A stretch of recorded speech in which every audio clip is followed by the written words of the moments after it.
Olá pessoal, tudo bem? Zé Carlos, apresentador por aqui, mais uma vez para bater um papo muito especial, dar continuidade àquele bate-papo que nós tivemos outrora com o pré-candidato ao Senado Federal, Clemente, tá aqui com a gente de novo, para a gente conversar com você que está do outro lado, dona de casa, chefe de família, você telespectador ou a vocês que navegam pela grande rede, é um prazer muito grande. E claro, vamos conhecer um pouco mais daquela caminhada, pré-caminhada ao Senado Federal com Clemente. Já quero cumprimentá-lo e dizer que é um prazer novamente estar com o senhor aqui para bater esse papo muito proveitoso, digamos assim, pré-candidato ao Senado, Clemente. Bom dia, Zé Carlos. Tudo bem? Graças a Deus. Melhor agora para a gente continuar trazendo aquele aprendizado de Senado com o senhor, né? Pois é, vamos levar um pouquinho de informação para o povo do estado do Rio de Janeiro. Aos pouquinhos eles vão conhecendo o Clemente. Clemente, o Rio de Janeiro é o Rio de Janeiro, não tem jeito, né? Com todas as problemáticas que existem, né? O Rio de Janeiro, ele é o sonho de consumo de todo mundo que, né, sai de outro país, de outros estados para conhecer a cidade maravilhosa, mesmo com tantos e tantos problemas, né, Clemente? Inclusive eu, que vim do Vale do Jequitinhonha, no dia 7 de setembro de 1952. Eita, já era um sonho conhecer o Rio de Janeiro E naquela amo época? essa terra. Não digo que já era um sonho, tinha só 5 aninhos, né? Tava começando a história ainda, né? Mas eu adotei esse estado aqui. Entendi. Clemente, vamos passear na história e falar de Senado, falar de política um pouco, falar dessa sua pré-candidatura, que tem sido realmente algo surpreendente para todos nós. E, claro, queremos ter um pouco mais de aprendizado, né? O senhor que viveu em Brasília por muitos e muitos anos, o senhor que confeccionou muitos e muitos ternos para você, de repente, que está nos assistindo aí, você político, não é isso, Clemente? Já costurei muito. Já cortei muito pano. Tem até me chamava até, só alfaiate do primeiro ano. Pego na tesoura e vou cortando pano. Opa, isso dá música isso, hein? Acho que já era uma musiquinha. Já virou música? Já era, sim. Então, Clemente Sebastião, o sistema bicameral exercido, então, em Brasília, atrapalha a gestão do Brasil? Eu tenho certeza que sim. É mesmo? E por quê? O sistema bicameral é muito lento, né? Uma Moroso matéria demais. moroso, custoso. E o sistema unicameral daria celeridade ao processo legislativo, Uhum. sem falar que haveria um enxugamento da máquina, né? Há interesse, será, de enxugar a máquina, o Clemente? Eu acredito que não, né? Porque as pessoas que estão acomodadas, né? Zona de conforto. Cheio de conforto, cheio de mordomia, Uhum. da parte deles não há interesse. Entendi. Mas pensando nesse Brasil, com tantas necessidades, com tantas coisas para ser investido, com tantas crianças fora de uma sala de aula, só seremos verdadeiramente uma nação se fizermos uma revolução educacional. Opa, palavra forte, hein? Educação, revolução. Revolução educacional. Foi assim na Coreia do Sul. Uhum. E olha o país que é a Coreia do Sul hoje. É verdade. Né? Hoje, por exemplo, um professor. Qual de nós que não passamos um dia por um professor, por uma professora? E Deixa eu... olha o salário do eu professor, ia... tão aviltado. É isso exatamente o que eu queria perguntar. Os profissionais da educação, eles são valorizados de maneira que deveriam, na sua opinião? Não são valorizados, não. Não, né? Não tem um reconhecimento total. Não tem o reconhecimento. E o professor é a coluna de tudo, né? Uhum. E o estudo, como dizia o professor Darcy Ribeiro, eu sempre cito o Darcy Ribeiro porque eu sou Referência, fã né? dele. Referência acaba sendo. E o Darcy Ribeiro tem uma frase dele que diz assim: a maior revolução que o mundo conheceu foi a escola pública. Foi a criação da escola pública. Uhum. Eu, por exemplo, venho de escola pública. Aprendizado público, é? Público. Mas era escola de qualidade, professores que trabalhavam felizes, né? Sim. Hoje, o ensino público, a gente vê por aí, né? Professores desmotivados, salário baixo, Violência em sala de violência em aula, né? sala de aula, alunos batendo em professores. Ah. Mas isso pode mudar. Se houver vontade verdadeira dos governantes. Uhum. Porque hoje, Zé Carlos, não é que falta dinheiro. Eu costumo dizer que sobra ratazanas. Sobram ratazanas. Sobra Forte. ratazana. Dinheiro existe. Ele só não é aplicado como deve. Ou fiscalizado de Ou maneira... fiscalizado, né? De lugares sobra dinheiro. Entendi. Então, quem goza dos privilégios jamais quer mudar isso. Infelizmente. E de repente a gente precisa, quem sabe, de um senador com um pouco mais de olhar clínico para a educação, para que possamos então, quem sabe, né, começar a colocar a educação nos trilhos novamente. Né? E aí nós precisamos enxugar essa máquina inchada, Uhum. onde falta dinheiro em setores necessários e sobra em outros, né? Hoje, por exemplo, o Senado custa muito caro ao país. Uhum. Aí eles costumam dizer, mas a nossa verba é 0,1% do orçamento da União. Mas pouco de muito é muito, né? Opa, é É um verdade? pouco de 3 trilhões, então Faz pouco uma de muito é diferença, muito. faz uma Faz diferença, é diferença. verdade. Clemente, o Rio de Janeiro hoje está no centro das notícias ruins, digamos assim, né, da política carioca. Será que o povo do nosso estado, ele não sabe votar? Vota errado? Vota em quem acha que poderia resolver e depois aquele acaba se corrompendo? O que acontece com o eleitorado carioca? Ele não sabe votar? Eu entendo, não, eu não vejo por aí não. Hum, Acho que o povo sabe votar. O povo está desmotivado. O povo está vendo que nada melhora. uhum, E aí vem a desmotivação, sai de casa para votar. Por quê? Se nada vai mudar. Mas o Rio de Janeiro, nos tempos duros aí do regime militar, uhum. o Rio de Janeiro era o único estado que elegia o governador de oposição O na Rio de eleição Janeiro. indireta. Sim. Por quê? Era a única resistência de oposição que havia nos 22 estados, que na época eram 22, Uhum. era o Rio de Janeiro. Então nós não podemos dizer que esse povo não sabe votar. Eles estão desmotivados. Onde nós perdemos a motivação, ô Clemente? Em que momento, assim, o senhor tem um pouco mais de idade do que eu, nem tanto, né? O senhor está aí com uma aparência jovial demais, né? E tudo isso. Agora, onde é que nós perdemos, o Rio de Janeiro perde talvez esse gancho, essa vontade de fazer oposição verdadeira, enfim. Onde é que nós perdemos o caminho disso tudo? Sei lá, a gente vê campear aí corrupção. Não é? Você vê, nos últimos anos, quantos governadores presos, Verdade, verdade. quantos governadores envolvidos em corrupção. O povo vai desmotivando, porque não vê chance de mudança. Você Uhum. vota para mudar, você vota numa pessoa que é outsider na política, mas daí também você vê a mesma coisa acontecendo. Uma mesmice total, não muda. Mesmice total. Aí vem a desmotivação, vem o Entendi. desencanto com a política, quando na verdade a política é uma coisa muito nobre, é uma arte muito nobre. É Uhum. a arte de servir. Como disse Jesus, aquele que é o maior, seja o Certo. servidor de Servidores, todos. é verdade. Infelizmente, as pessoas entram para se servir e não para Se servir. completam as pessoas na política de alguma maneira? Pelo que a gente vê por aí, sim. Porque, Entendi. do contrário, não estariam envolvidos em corrupção, Uhum. estariam terminando seus mandatos. E Não? como um senador, digamos assim, isso aqui hipoteticamente falando, tá, ô Clemente, que o senhor é pré-candidato, como tantos outros, né? Imaginemos que o senhor amanhã fosse eleito senador pelo estado do Rio de Janeiro. Como é que o senhor imaginaria que daria para ajudar o Rio de alguma forma? Ô, Zé Carlos, eu sou funcionário do Senado Federal. Uhum. Eu conheço aquela casa por dentro, Opa, isso é uma frase muito forte. Conhecer né? por dentro é Conheço importante. por dentro. Hoje a gente vê aí pelo menos uma dúzia ou mais de candidatos ao Senado, pré-candidatos ao Senado. Uhum. Mas eu acredito que nenhum deles conhece aquela casa por dentro como eu O conheço. senhor chega em Brasília em 1969, é isso? Mais ou menos? 72. 72, é. E ali o senhor fica até Eu fiquei 12 anos lá. 12 anos. 72, o senhor sai de lá então em 84, mais ou menos. 84, isso. Aí volto Entendendo. para o Rio de Janeiro. Mas o aprendizado que o senhor teve lá nessa ocasião, ele hoje te dá o direito de estar pleiteando uma pré-candidatura ao Senado. Foi, Zé Carlos, porque eu trabalhava numa sessão que nós tínhamos que conhecer aquilo que estava acontecendo. Oh, O senador passava e perguntava qual é a ordem do dia dessa sessão. O funcionário daquela mesa tinha que ser informado para saber responder o senador. ok. A ordem do dia dessa sessão é tal. Uhum. E aí, então, a gente tem que conhecer o processo legislativo. É aí que o senhor diz, então, que o senhor conhece o Senado por dentro, né? É daí, Daí que o senhor conhece o daí Senado que eu por conheço dentro, o né? Senado por dentro. Entendi. E tantos outros, e aqui a gente não é uma crítica que nós fazemos, mas tem muitos e muitos outros aí que ainda não têm a mesma experiência, o mesmo conhecimento por dentro como tem o senhor lá em Brasília, lá, principalmente falando do Senado Federal. Pois é, eu costumo ver, a gente no meio da política lida com muitos pré-candidatos. Uhum. E a primeira pergunta que o cara faz, quantos assessores eu posso contratar?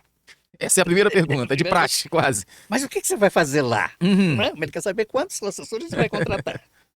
Então, infelizmente, né, acho que falta cultura política. Né? Certo, certo. para entender o papel, qual o papel do deputado federal, qual o papel do senador, Uhum. As atribuições, né? as Aquilo atribuições. que é de direito, verdade. Ô, Clemente, deixa eu perguntar uma coisa pro senhor aqui. Eu fiz umas anotações que é sempre muito pertinentes e elas me dão o direito de perguntar, porque as pessoas também estão nos assistindo nesse momento, certamente, né? E vão também ouvir do senhor. Por que o cidadão não consegue demitir o político? Porque, assim, tudo que a gente vê hoje em dia, elegemos, por exemplo, o político da nossa cidade, do nosso bairro, enfim, o nosso vizinho, etc e tal. E no final disso tudo, o político acaba demitindo as pessoas de uma forma ou de outra. É exoneração, é aquilo outro. Por que esse papel ele não pode também ser exercido pelo povo? O cidadão, por exemplo, se conseguisse demitir o político, não seria interessante isso? Como é que o senhor vê essa situação? Mas o cidadão tem que poder demitir Opa! o político. Quem pode mais, pode menos. Se ele tem o poder Uhum. de outorgar um mandato para alguém, ele dá uma procuração àquela pessoa. Se aquela pessoa não satisfaz Uhum. as expectativas, ele tem o poder de caçar essa procuração. Sim. E vai daí, José Carlos, que a minha proposta é de criar o Conselho de Eleitores. O que é isso? Explica para nós aqui, senador. Futuro, se Deus quiser, né? Hoje pré. O Conselho de Senadores consiste no seguinte: assim como a lei da ficha limpa, Uhum. que nasceu da vontade popular, da coleta de assinaturas pelo E foi país positivo inteiro, até, né? e Muito foi positivo. positivo. Uhum. Assim também seria o Conselho dos Eleitores. Era o povo fiscalizando o seu representante. Eu costumo falar assim de uma linguagem bem popular para que as pessoas entendam. Uhum. Quem tem o poder de eleger também deve ter o poder de deseleger. Ah, ok. Que na verdade vem a ser o recall político. Você, no meio do mandato, se aquele parlamentar que você escolheu, que você mandou para Brasília, ele não está correspondendo, esse conselho teria que ter o poder de demitir esse Isso seria um parlamentar. conselho popular Conselho criado popular. com quantas cabeças, por exemplo? Mas criado por lei. Ah, ok. Criado por lei. Uhum. Não só de falar, porque Não, se não tiver escrito não tem Seria uma coleta de assinaturas e esse conselho seria representaria. representado Ok. por pessoas eleitas entre os conselheiros. Algo legal. Legal, com poder. Positivo. E aí esse conselho teria esse poder. Uhum. Por que os políticos não querem uma reforma administrativa com adição do voto do voto distrital? Voto distrital, sim. Por quê? O voto distrital, o cara tem que estar ali presente. Hoje o que se vê, o que é que se vê? É o deputado, vai para Brasília, você só vai vê-lo 4 anos depois, ele pedindo novamente a sua outorga para continuar mais 4 anos. Mais uma oportunidade. Pois é, o voto distrital, aquele parlamentar é eleito por aquele distrito. Se ele não estiver correspondendo, o povo demite ele. Mas os políticos querem reforma política? Não querem. Isso seria uma briga para mais de metro, né, senador? Se isso vier a acontecer um dia... Mas tem que acontecer. Uhum. Essas coisas têm que sair só da vontade e passar a acontecer. Eu desejo isso, eu desejo lutar por isso. É mesmo? Só abraçaria essa causa? Abraçaria com tanta certeza. Mesmo porque, Zé Carlos, aos 78 anos, quase 80, Rapaz. eu não tenho mais carreira pela frente. Eu tenho que fazer o que tenho que fazer agora. Deixar um legado? Deixar um legado. Eu tenho que deixar esse legado. Entendi. Conhecendo o Senado por dentro e deixando o legado desses, ou desse, né? Seria algo positivo, muito positivo. Eu tenho que legar isso para as futuras gerações, para os meus netos. Sim. E dizer que ficou uma Os marca seus na política. filhos. É verdade.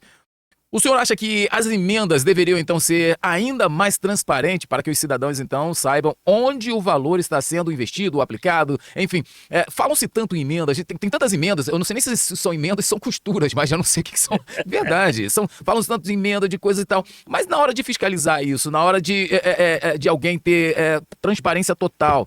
Não, tem o portal da transparência, tem isso, tem aquilo, mas mesmo com tudo isso, parece que ainda falta alguma coisa. O que o senhor imagina? O senhor acha que deveriam, então, ser mais transparente, mais fiscalizado? O que poderia se fazer para com as emendas, por exemplo? Olha, isso teria que realmente ser fiscalizado. Hoje isso virou realmente uma coisa que não dá para continuar. Inventaram até a tal emenda PIX. A minha emenda PIX, Emenda né? PIX. Verdade. Gente, onde já se viu emenda isso? impositiva. Emenda impositiva. Emenda de bancada sempre teve, né? Essa Ela é legal. É natural, sim. Mas criaram tanta emenda. Hoje o deputado tem tanto dinheiro na mão. Como um caso, por exemplo, um deputado eleito por um estado. Uhum. E as emendas dele foi para outro estado, em outra região do país. Então isso não deveria ser isso. Tem mutreta aí, não tem? Só pode ter. É porque eu acho que, assim, a gente pensa, né, o Clemente, que isso não deveria nem ser legal, porque assim, se o deputado, o senador, se o senhor representa o seu estado, deputado, se o senhor representa o seu estado, o senhor vai tirar do seu estado para levar para um outro estado? Pois é. Fica uma pergunta meio que sem nexo, Tem né? alguma coisa errada aí, né? Tem Pelo algo menos, errado, né? pelo menos, assim, seria legal se não fosse moral, talvez isso, porque se eu tenho que fazer pelos meus, eu nada contra outros estados. Não sei se é isso que o senhor imagina. Nesse caso, eu acho que é ilegal e é imoral. Legal. Embora, o senhor imagina que isso deveria o quê? Ser mais investigado, então? Ah, tem que Criasse ser. alguma coisa para impedir isso? O papel do Conselho de Eleitores teria Também? esse papel de investigar isso. Ok. Para onde está indo essa emenda? Ele tem que prestar conta. Uhum. Ele não é esse ser supremo que não precisa prestar conta a ninguém. Ele tem que prestar conta a quem outorgou a ele o mandato. Certo, certo. Ele tem essa obrigação. Porque senão fica soberano, né? Soberano na coisa e não Pois tem é. ninguém que me fiscalize, eu faço o que eu quero. E hoje é assim. E com isso, o que, que acontece? O eleitor vai se desmotivando. Ele não Uhum. vê nenhuma melhoria, ele não vê nada disso. Agora, quando o eleitor se desmotiva também, né, ô Clemente, ele dá oportunidade àqueles que estão lá, como são essas ratazanas que querem fazer falcatruas, etc e tal, porque se eu sou uma pessoa do bem, se eu sou uma pessoa que penso que o meu voto é importante, que o meu voto pode ajudar, pode mudar, pode trazer benefício, e quando eu não voto, eu dou oportunidade àqueles malfeitores, não é isso? É aquela história, aquela fábula que eu não canso de contar, Uhum. das árvores, né? Certo. Foram procurar as árvores nobres, todas elas recusaram. Saíram dali, desencantadas, encontraram o espinheiro. Uhum. O espinheiro, ó, eu não dou sombra, eu não produzo fruto. Ainda tem um espinho aí que pode ferir vocês, mas se Verdade. vocês me querem. É verdade. E nós sempre estamos delegando ao espinheiro o papel de nos representar. E sofremos com isso. E sofremos as consequências disso. Isso tem que ter jeito. O povo tem que voltar a gostar da política. Uhum. Porque hoje você vê uma pessoa dizer assim, eu odeio política. Sim. Mas ele é governado por quem gosta. E aí? Ao dizer ele não gosta de política, ele está fazendo política, só política contrária a ele mesmo. E dando oportunidade aos malfeitores. Aos malfeitores, aos espinheiros. Entendi. Agora, como trazer essas pessoas ou esse eleitor que está desmotivado, né, Clemente, para poder convidar ele a ir às urnas para ajudar? Não tem outro caminho, eu penso que não tem outro caminho. A hora que nós temos que mudar o rumo da história é quando surgem as eleições e nós vamos com o nosso direito, e ali nós somos muito fortes, o povo é muito forte nesse momento, né? O eleitor tem todo o valor, é muito forte nesse momento. Penso que só com voto, se é democracia que vivemos no país, só com voto de pessoas do bem para mudar o rumo desse negócio que nós vivemos hoje, né? E tem muita gente capaz, tem Uhum. muita gente preparada, tem muita gente de bom caráter. Uhum. Mas, infelizmente, essas pessoas, ao se afastar da política, eles estão delegando os maus, que os maus dominem sempre. Ah, meu Deus, aí é um problema. Então, esse estado de coisa que a gente vê no nosso amado Rio de Janeiro. Governadores presos, governadores envolvidos em corrupção. É verdade. Tivemos aí ultimamente, né, governador, presidente da Assembleia Não é? Legislativa, enfim, uma série de pessoas que acabaram aí tendo suas vidas políticas envolvidas em escândalos e que traz uma marca muito ruim para o Rio de Janeiro, né, ô Clemente? Pois é, e aí você vê que falam assim, não, houve uma renovação. Que renovação é essa? Você vai olhar pelo sobrenome, é filho, é neto do outro que já teve. A cartilha é a mesma. Cartilha é a mesma. Uhum. É um sucedendo os outros da mesma família. Que deveria ser diferente, né? O que um fez deveria servir de exemplo para que os outros nunca mais fizessem assim. Mas você sabe, quando eu estudei numa escola primária lá do interior de Minas, nós estudávamos moral e cívica. Política se aprendia no colégio. Por que perdemos, ó Clemente? Por quê? Por que perdemos isso? Porque não há interesse dos que governam que o povo seja esclarecido. Eles querem que o povo realmente... Analfabetos políticos. Analfabetos políticos. E quando chega a época da eleição, uma promessazinha daqui, outra dali. Um com Raulzinho eleitoral aqui. Um pauzinho eleitoral aqui, outro acolá. E assim eles vão se perpetuando no poder. E o povo chora, geme, sofre. E o povo sofre. Verdade.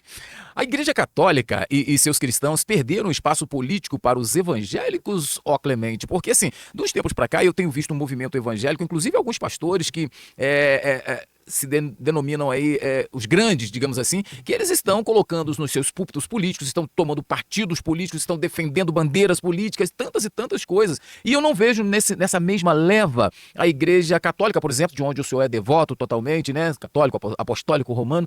O catolicismo, a Igreja Católica, ela vem perdendo espaço para as igrejas evangélicas? Olha, a Igreja Católica, ela não, Uhum. por orientação superior do Sim, Vaticano, sim. elas não se envolvem em Entendi. política partidária. Mas a igreja são os cristãos, são os membros dessa Uhum, comunidade. Uhum. E, infelizmente, veem essas coisas todas acontecer, Sim. como, por exemplo, já vimos um caso de uma coisa indigna, que foi aquele homem que chutou a imagem de Nossa Senhora Aparecida. Vivemos isso, até isso vivemos É. no país, é Então verdade. chegou a hora de nós católicos acordarmos. Uhum. Acordem, católicos. Unam-se. Unam-se. Uhum.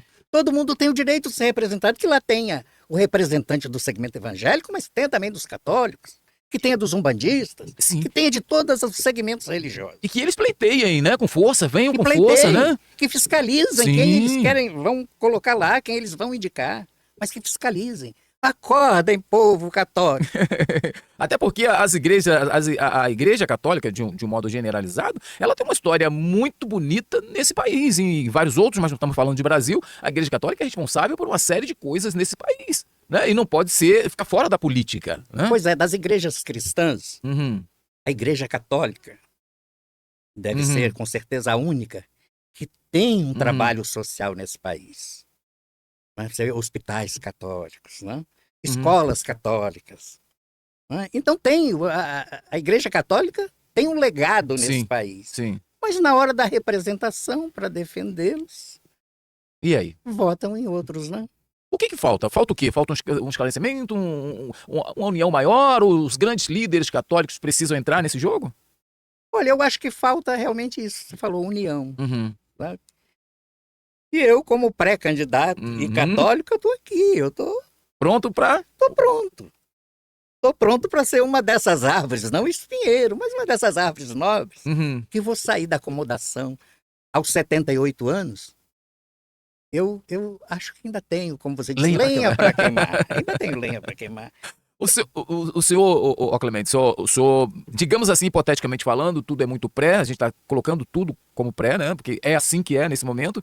O senhor vai representar o povo católico, caso ocupe uma cadeira no Senado brasileiro, o senhor vai colocar essas propostas, o senhor vai chamar para conversa, por exemplo, os líderes católicos, vai fazer, sei lá, como se fosse uma grande revolução dentro das igrejas católicas, dizendo para os líderes, principalmente. Os senhores precisam se engajar um pouco mais na história política atual do país? Olha, como um líder, um senador, um líder representando o estado do Rio, eu sou representante de todas as religiões. Uhum. Independente de eu ser católico. Certo. Eu sou representante da minha religião, mas também sou representante das outras religiões. Eu tenho que ouvir e estar atento ao clamor também das outras religiões. Uhum. Assim que deveria ser, mas não é o que nós vemos, né? Uhum. A pessoa tem o representante daquela religião, ele só trabalha para aquele pessoal dele ali, né? Uhum. Se não for daquela turma ali, está excluído.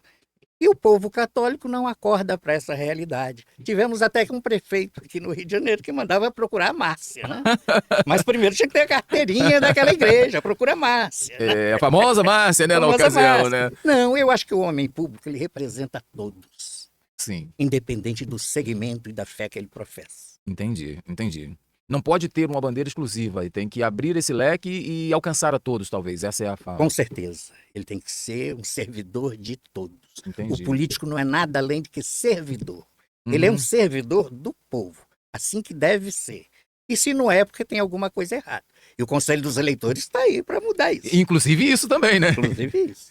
Aqui, ó, Clemente. O senhor quer causar, então, digamos assim, uma revolução em Brasília? Por exemplo, seus projetos têm essa característica de causar uma revolução lá em Brasília, mexer com... Dar uma sacudidela, se bem que as sacudidelas estão acontecendo lá, mas de maneira muito louca, né? Eu acho que tem que ter mais política, né, para o povo do que outra coisa. É isso, né? O senhor quer causar, então, de repente, uma revolução, mexer com um pouco mais com a classe política em Brasília, porque seus projetos, por exemplo, têm essa característica, não é isso? Olha, eu vou apresentar as minhas propostas e vou lutar por elas. Uhum. E vou ter uma tribuna para conclamar o povo para isso. Ok. Porque uma voz isolada não resolve, mas uma tribuna lhe dá essa força, lhe dá esse Verdade, poder verdade. de sair pelo país coletando assinaturas para a gente implantar o Conselho de Eleitores. Uhum. Isso é um papel da sociedade. Não é o papel também do senador fazer sozinho. O senador é o porta-voz do povo, da Entendi. vontade popular. Entendi. O Rio de Janeiro poderia estar encabeçando isso caso, digamos assim, hipoteticamente, novamente dizendo, caso o Clemente seja senador pelo Rio de Janeiro. O Rio de Janeiro talvez pudesse, então, encabeçar isso começar a circular pelo nosso país? Olha, o Rio de Janeiro, como dizia o presidente Vargas, o Rio de Janeiro é o tambor de ressonância do país. Uhum. A coisa pode começar lá no Nordeste, mas o tambor de ressonância é o Rio. Claro. Aquele movimento pode nascer em qualquer região do país, Uhum. mas é no Rio de Janeiro que ele vai ganhar corpo. Uhum. O Rio de Janeiro tem esse papel e a gente tem que sacudir o Rio de Janeiro, fazer o Rio de Janeiro ser essa população vibrante, ser essa população que muda as situações. E o Rio de Janeiro tem direito para isso, porque o Rio de Janeiro, outrora, foi a capital desse país, né? Pois A é, capital do Brasil. e continua sendo o maior centro cultural do país, né? Verdade. Apesar das mazelas existentes aí, continua sendo a capital cultural do país. O Rio de Janeiro tem uma importância enorme e tem que continuar tendo. Uhum. Acordando o povo, vamos sair às ruas, vamos movimentar, vamos sacudir isso. Aos 78 anos eu tenho esse desejo, isso pulsa forte dentro de mim. Vamos levantar, vamos voltar a ser aquele Rio de Janeiro. Como diria aquela música, né? O Rio de Janeiro continua lindo. Os grandes movimentos, da passeata dos 100 mil. Né? Verdade. Hoje o senhor está com, digamos assim, com disposição de um menino talvez de 30, 40 anos para caminhar, rodar esse Rio de Janeiro, levar essas mensagens que o senhor traz aqui no podcast para a população, para, por exemplo, a classe, principalmente a classe católica, né? As igrejas católicas, vocês, olha, recebam o Clemente em suas cidades, seus bairros, para ouvir dele essa experiência, o que ele diz aqui, por exemplo, conheço o Senado por dentro. Eu acho que as igrejas católicas deveriam ouvir um pouco, né, Clemente? Acredito que vão ouvir. Ah, que bom. Eu tenho esperança que vão ouvir. Eu tenho esperança que vamos acordar o povo católico. Passar por cima desse momento tão tenebroso, digamos assim, não é nem trágico, mas tenebroso que a política vive no Rio de Janeiro e no país como um todo, essa coisa de esse monopólio que existe hoje, né, de duas vertentes, não, se você é A ou se você é B, e o Centrão complementando, uma série de coisas, né, que existe por aí. É possível colocar essa pré-candidatura do Clemente, ela passando por cima de todos esses obstáculos que a política hoje vem trazendo, essas guerras políticas, essas guerras pessoais, que tem muitas pessoas levando isso pro pessoal. Não, se você não é o lado A, se você não é o lado B, você não presta e tal. Tem como uma pré-candidatura do Clemente passar por cima de tudo isso e dizer o seguinte: nós somos o povo, nem o lado A, nem o lado B, mas nós somos o povo. O que nós fazemos pro Chico, vamos fazer pro Francisco. É possível? Todos são cidadãos, todos pagam seus impostos. Então tem que ser de todos. E temos que levar esse esclarecimento às pessoas para não ser um estado de guetos, né? E é o todo, nós temos que zelar pelo todo, nós temos que falar em nome do todo, de todos. Entendi. O que vale para um tem que valer para outro. Tem que valer para outro. Esse negócio de bandeira é meio complicado, né? Acima de tudo, somos cidadãos brasileiros. O Brasil é um só. Ok. Esse negócio de polarização está se tornando uma coisa exaustiva. E nós imaginávamos que isso não fosse existir, principalmente nessas eleições agora deste ano, que não fosse existir, mas a coisa veio tomando forma e voltou a polarizar então no país. Pois é, né? A polarização. Quando Jesus diz: eu vim para que todos tenham vida. E vida? É todos, e vida em abundância. É verdade. Então tem que deixar de lado essa polarização. Não é? O homem público, ele tem que atender o anseio de todos. A polarização, na sua opinião, ela atrapalha o desenvolvimento, o crescimento do país? Bastante, atrapalha bastante. Né? Entendi.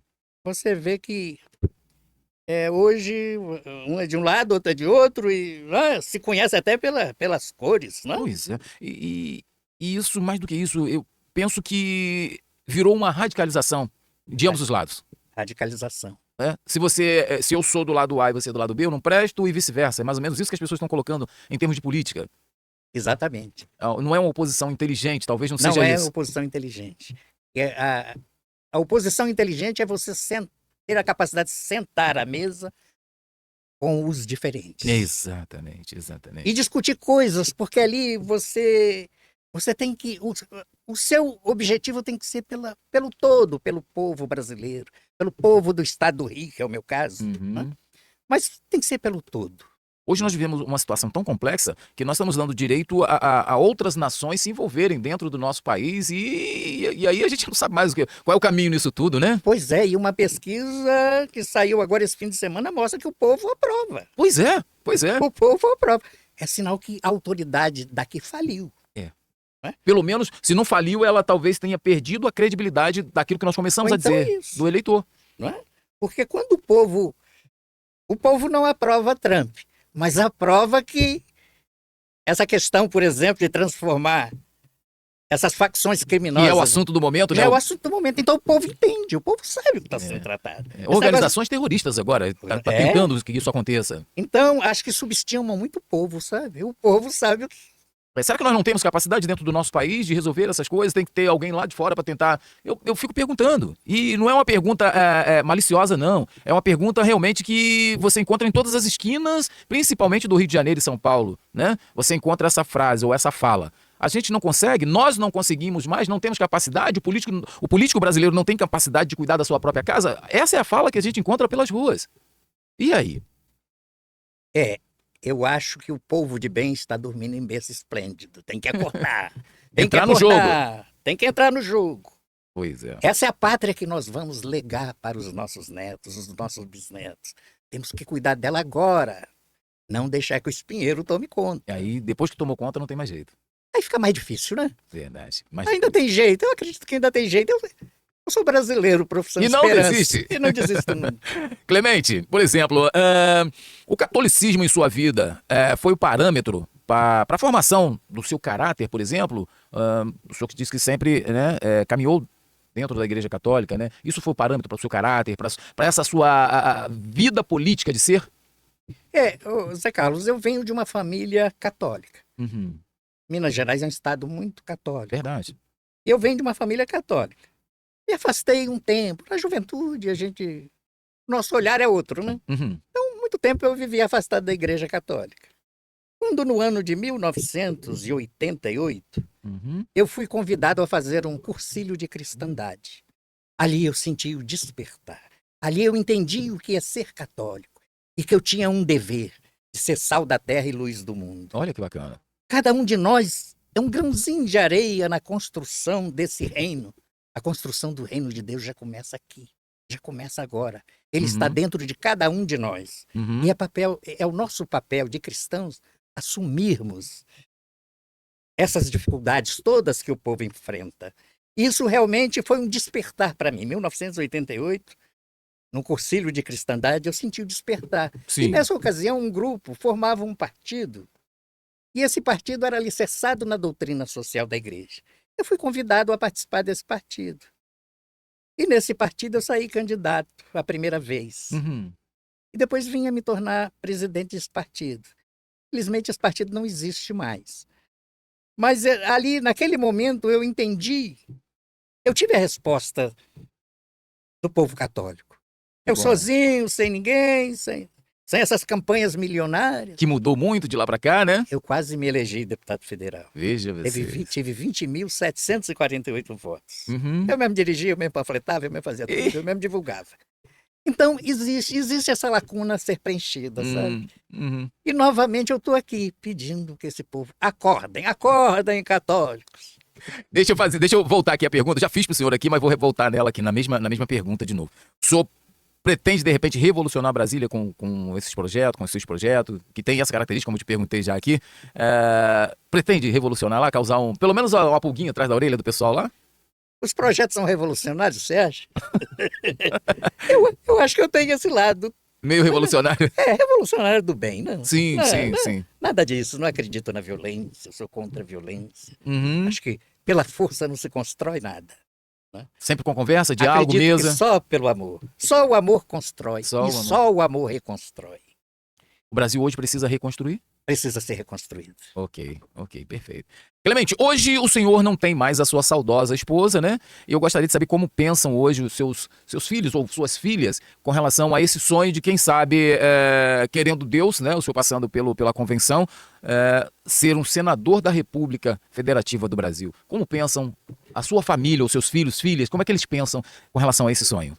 Olha, num primeiro momento, elas não viram com bons olhos, não, mesmo porque, perdendo a mãe, Uhum. elas perderam parte da referência, né? E agora elas querem cuidar do pai como um bebelô. Mas o pai é um sonhador. Dia desse o meu neto me perguntou, você não tem medo que te chamem de sonhador? Digo, não, meu neto. Eu tenho medo de terminar meus dias sob a terra e ter perdido a capacidade de sonhar. Eita, forte isso, hein? Eu sou um sonhador. Vou sonhar sempre. O dia que eu perder essa capacidade de um Brasil melhor, de um estado do Rio melhor, de um mundo melhor, aí acabou o sentido de tudo. Perdeu. Aí é a hora que desligou a chave, né? Desligou a chave. Entendi. Realmente, nós estamos chegando aqui à reta final, mas eu tenho uma pergunta aqui que eu deixei ela como se fosse, digamos assim, essa cereja do bolo, que ela é muito pertinente, né? Talvez para alguns essa pergunta ela possa incomodar, né? Não, muitos não gostam às vezes pô, mas você usou isso e tal. Não, mas não é que usou, é necessário usar, porque nos dias atuais nós percebemos que muitos e muitos usam dessa artimanha, digamos assim, para poder talvez se perpetuarem ou ingressarem na política. Política do assistencialismo, o senhor é a favor ou é contra? Porque isso aflora dentro do nosso país. O senhor é a favor, é contra? Como é que o senhor imagina essa política do assistencialismo? Zé Carlos, eu não sou contra a política de transferência de renda, não. Uhum. Há casos aí de necessidade mesmo, que o Estado tenha um olhar para o povo que está sofrendo. Agora, eu vejo a política de transferência de rendas sem uma contrapartida. Você ajuda aquela pessoa que está numa situação de penúria, mas tem que ter uma contrapartida. Os filhos estão na escola, cadê o boletim dos filhos? Uhum. Olha, você está desempregado, você está precisando de ajuda, você vai ficar no Bolsa Família 1 ano. Depois você tem que se virar, tem que arranjar um emprego. Buscar. Você tem que ter 1 ano para você se alicerçar. Eu acho que tem que ter isso. Entendi. Hoje, por exemplo, o Bolsa Família já leva dos cofres públicos 150 bilhões. É bem fiscalizado esse Bolsa Família? Se Falta você diminuir fiscalização? 20% disso, já seriam 30 bilhões Uhum. para ser aplicado em escola, em Sim, hospital. sim. Sabe? Eu acho que está precisando ser fiscalizado isso, sabe? Para que nos transforme A zona de conforto das pessoas. zona de conforto, aquela pessoa se acomoda, já não quer mais trabalhar. Aquilo, para ele, é um emprego. E para o político inescrupuloso, é um Entendi. filão de voto. E hoje não é só o Bolsa Família, tem o Vale Gás, né? Tem tantos outros benefícios aí que Tem tudo isso, né? É época eleitoral, o pacote de bondades, a gente sabe que... o coração das pessoas, né? Dos políticos, né? Os políticos são bonzinhos, né? É Entendi. tudo, como é que é aquele negócio do garoto? Pé de meia. Tem tudo isso. Tem tudo isso. Mas a verdade é que isso sem falar nos municípios. Uhum. Além do assistencialismo federal, tem os municipais. E os estaduais também. E os estaduais também. Verdade. Né?